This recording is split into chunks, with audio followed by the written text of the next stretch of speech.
Good morning, ladies and gentlemen. You have the right to remain well entertained. Since the Pope exists in the Cars universe, Car Jesus must have existed. What kind of car do you think he would have been? That old car your family owned that you're surprised lasts for more than 15 years and 200,000 miles. People also argue about the color of it. I can smell this car. A Datsun 510. Nobody knows how it still runs, but it does. Still rated well in racing. The 510 was the poor man's BMW 2002. Sticking around in ITB after this long says something about the platform. Chrysler. Judged by Honda Pontius Pilate. And he would be known as the Lambo God. He drove a Honda Accord, everyone know this. Everyone knows Jesus and his disciples went around in one Accord. Must have been packed in there. Look man, if Jesus can feed a crowd of people on 5 fish and a couple loaves of bread, then he can fit that same crowd into his Accord. Hold up. So, if cars are built at the car's birth, then is the Pope-mobile constructed at birth, no cardinal car vote, and the car's Catholic Church universe overseen by an inexperienced Pope? Oregon is the Pope voted on by other cardinal cars and then brutally chopped up into a Pope-mobile? There's a Cars deleted scene where Lightning has a dream about his engine being put into a steamroller's body and Motter's engine being put into his, resulting in a bizarre body switch.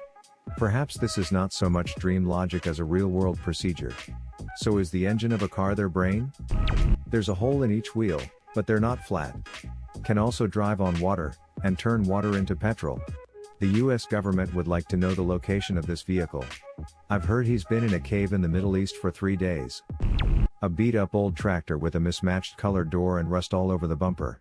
But in all of the imagery and iconography, he's portrayed as a pristine, white sedan. A Curate. Acura. AEE finger guns. A crossover. Ba-dum TSS. I'm here all week. Model T. A black/brown one as well, but all the pictures of him will be white. They only made them in black. But they would still argue he white. Jesus was a Prius. Hated by most, has a solid following.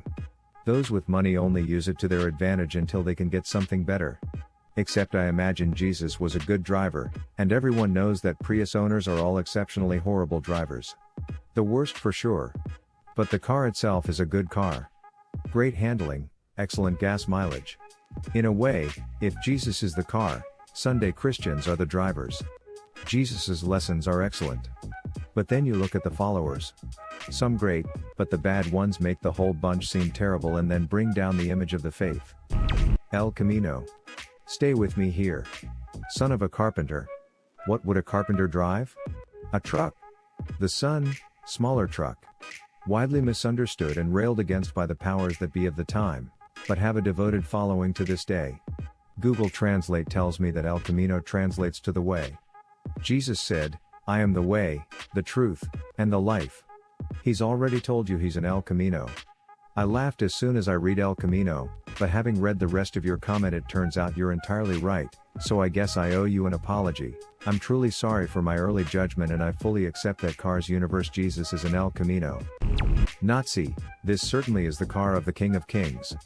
Climbs into the driver's seat of a Renault Fuego and just straight up bursts into flames. King Arthur, you have chosen poorly. Aside, in the movie Planes one of the characters fought in World War II. Which means there was a Cars Hitler.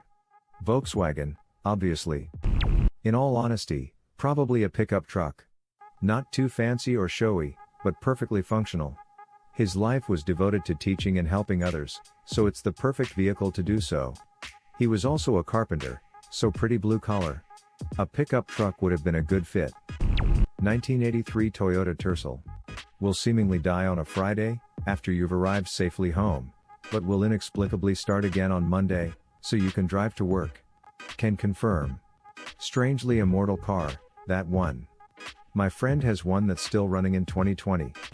Well, there must have been a car Charlemagne, car Joan of Arc, car Henry VIII, car George Washington, car Hitler, etc. There was absolutely a car World War II, as I believe the military Jeep refers to it, meaning there was a car Holocaust, Pearl Harbor, D-Day, and 2 car nukes dropped on Hiroshima and Nagasaki.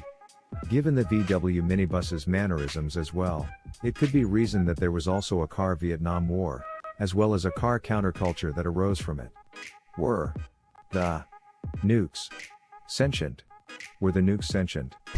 I'm pretty sure every character in that universe is supposed to be immortal, considering they can't build more cars by themselves, and the cars in that universe have bio components that keep them from breaking down. Hudson Hornet though. And we saw a car literally get killed by the villains in Cars 2. So disturbing. Cars 2 has a surprisingly high body count. A Volkswagen Beetle. VW Beetles exist in the Cars universe. That means there was a car Hitler and Holocaust. There are warplanes. Meaning there is a whole race of vehicles that were bred to be literal killing machines. What would have been your answer or question? Leave it in the comments below. Slap that like and subscribe button for more, and check out the link in the video description for even more answers. Peace out, and catch you in the next video.